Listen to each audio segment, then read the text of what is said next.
ভূমিকম্পের উচ্চ ঝুঁকিতে বাংলাদেশ, নেই কোনো প্রস্তুতি। মিয়ানমার ও থাইল্যান্ডে পরপর দুইটি শক্তিশালী ভূমিকম্প বাংলাদেশকে সেই বার্তা দিয়ে গেল। বিশেষজ্ঞরা বলছেন, বাংলাদেশ ভূমিকম্পের উচ্চ ঝুঁকিতে আছে, তবে কোনো ধরনের প্রস্তুতি নেই। ফায়ার সার্ভিস জানিয়েছে, বাংলাদেশেও মিয়ানমারের মতো একই মাত্রায় ভূমিকম্প হওয়ার সম্ভাবনা রয়েছে। ঢাকা, চট্টগ্রাম, সিলেট ও ময়মনসিংহ অঞ্চল উচ্চ ঝুঁকির মধ্যে রয়েছে ভূমিকম্পের। নগর পরিকল্পনাবিদদের মতে, বাংলাদেশে যে ভূমিকম্পের ঝুঁকি আছে সেটা বোঝা যাবে কয়েক বছর ধরে বেশ কয়েকবার ছোট, বড় ও মাঝারি মানের ভূমিকম্প বহুবার হয়েছে। এটা বড় ভূমিকম্পের লক্ষণ। ভূমিকম্পের যে রিটার্ন পিরিয়ড 100 বা 150 বছর, বাংলাদেশ তার খুব কাছাকাছি রয়েছে।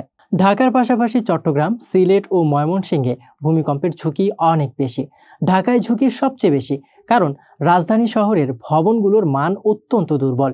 ধনী লোকজন যেসব ভবনে থাকেন সেগুলো কিছুটা ভালোভাবে তৈরি করা হয়েছে, যে কারণে সেগুলোতে ঝুঁকি কম।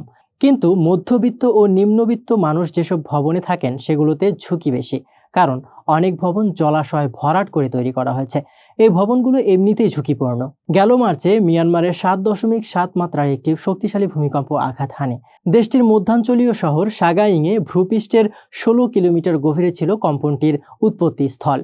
যুক্তরাষ্ট্রের ভূতত্ত্ব জরিপ ও গবেষণা সংস্থা ইউএস জিওলজিক্যাল সার্ভে জানিয়েছে, মিয়ানমারে 7.7 এবং 6.4 মাত্রার দুটি ভূমিকম্প আঘাত হানে। মারাত্মক এই ভূমিকম্পের রেশ মিয়ানমারের দুই প্রতিবেশী থাইল্যান্ড ও বাংলাদেশেও পৌঁছেছিল। বাংলাদেশে তেমন ক্ষয়ক্ষতি না হলেও থাইল্যান্ডে বেশ তাণ্ডব দেখা গেছে। চোখের সামনে ধসে পড়েছে ভবন, ঝরেছে বেশ কয়েকজনের প্রাণ। ধ্বংসস্তূপে চাপা পড়ে আছে শত শত মানুষ। মিয়ানমারের মতো একই মাত্রার ভূমিকম্প হওয়ার সমূহ সম্ভাবনার কথা জানিয়েছে fire service and civil defence অধিদপ্তর। বিশেষত ঢাকা, চট্টগ্রাম, সিলেট ও ময়মনসিংহ অঞ্চল উচ্চ ঝুঁকির মধ্যে রয়েছে। এমন পরিস্থিতিতে ভূমিকম্প মোকাবিলার জন্য সকল পর্যায়ে পূর্ব প্রস্তুতি গ্রহণ ও সচেতনতা তৈরির আহ্বান জানানো হয়েছে। ভূতত্ত্ববিদ ডক্টর সৈয়দ হুমায়ুন আখতার জানান, সিলেট থেকে কক্সবাজার পর্যন্ত 8 মাত্রার বেশি ভূমিকম্প সৃষ্টি হওয়ার মতো শক্তি জমা হয়ে আছে।